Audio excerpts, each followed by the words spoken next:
وقتی توی یه جاده سفر میکنین خوبه که موانع راهو بشناسین، چون نمیخواین تصادف کنین. مگه نه؟ همین مسئله توی سفر ما به سوی موفقیت هم صدق میکنه. توی این ویدیو 5 عامل رو بررسی میکنیم که مانع از موفق شدن شما میشه. 1. عامل ترس. ترس یکی از بدترین دشمنای موفقیته. وقتی که ترس ریشه های حساس خودشو دور شما میپیچه و شما رو به اسارت خودش در میاره، هرگز قادر نخواهید بود که به رویاهای خودتون برسید.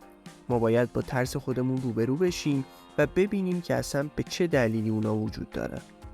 اونا رو به گوشه‌ای پرتاب بکنیم و رویاهای خودمون رو با اشتیاق شکست ناپذیر دنبال کنیم. 2. رغبت و بی‌علاقگی. بی پرده بگم، اون چیزی که بسیاری از افراد رو از موفقیت باز می‌داره عدم داشتن انرژی و انجام کاریه که باعث حرکت به سطح بعدی میشه. اونا به نقطه‌ای میرسن که احساس راحتی میکنن و سپس خودشون رو برای چرتی به درازای تمام عمرشون آماده میکنن. 3. نداشتن پشتکار. موفقیت توی تیزترین کنج یا شیبدارترین تپه است. پشتکار داشته باشین، ادامه بدید، یک تپه دیگه، یک گنج دیگه. بدبینی. نکته اینجاست که میتونید به هر چیزی که باور دارید برسید. از خودتون بپرسید که چه نوع افکاری رو با خودتون حمل میکنید. آیا خوشبین هستین یا بدبین؟ اگه باور ندارین که میتونید برسید، پس نخواهید تونست. 5.